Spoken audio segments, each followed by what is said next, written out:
I want to turn to the war between Israel and Hamas in Gaza. What is your view of this war?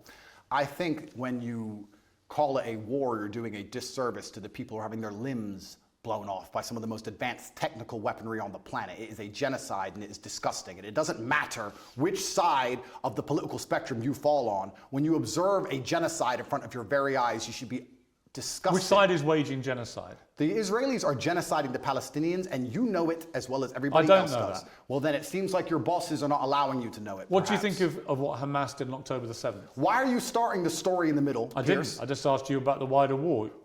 I'm now asking you specifically about Hamas. I cannot professionally answer that question without talking about the context that led up to October 7th. Well, nothing, to my mind, justifies what happened on October the 7th. Nothing justifies what happened before October the 7th, Pierce. This is the exact point. So you're talking to a man, I don't know what answer you expect from me, because let's forget the fact that I'm a Muslim. You're talking to a man who is fighting oppression to the best of his ability because he believes that the people in charge of the world are enslaving us all, to the point where I detriment my own life. I end up in a jail cell because I'm speaking against oppression. Then you're asking me what I would do if my family was blown to pieces. You're not in a jail. Hang on. You're asking me what I would do if another government came along and blew my family to pieces? You weren't put in a jail cell because of any oppression. Absolutely I was. No, you weren't. Of course you I were was. put in jail cell because you've been accused of serious sexual crimes. I would not have been accused if I was not monumentally successful in speaking the truth. Let me ask you again. It's a simple question. Some people can answer it straight away, including pro-Palestinians people I've had on my program. Many are very quick to say absolutely.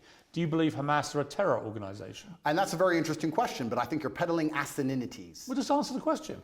Can somebody do me a favor? Google asininities and find out if it's a word. I know what it means. If it's not, make sure it's added to Webster on Top G's orders. Okay. Just, are they a terror group? You're peddling asininities because I'll tell you why, Pierce. Let me answer the question. No, I'm not. Of course you are. It's a simple question. That's like me asking... I'll tell you why I asked. Because the UK, where you were born, prescribes Hamas as a terror organization. They also prescribe me as dangerous to children in schools. Let me explain something to you, Pierce. You're not prescribed as that. If I were to sit here and say, is stealing wrong? And you'd say yes, and I go, but what if the person stealing is trying to feed their family, and if they don't, their family are going to die? Is it still wrong? You're trying to take a very nuanced and complicated argument and reduce it down to one sentence, which is failure. You're trying to equate stealing with a mob of terrorists breaking over a border, going to peaceful... Is that what Israel did? Wait a minute. A mob of terrorists breaking over a border and killing people. Is that what Israel did? Going through a border on October the 7th. Oh, October the 7th. Massacring young people at a festival, massacring families in their homes in a kibbutz, setting fire to them, cutting their heads off, killing babies. Oh, killing 40 babies. That was true. Well, fine. Were the babies vaccinated? Why are you being flippant?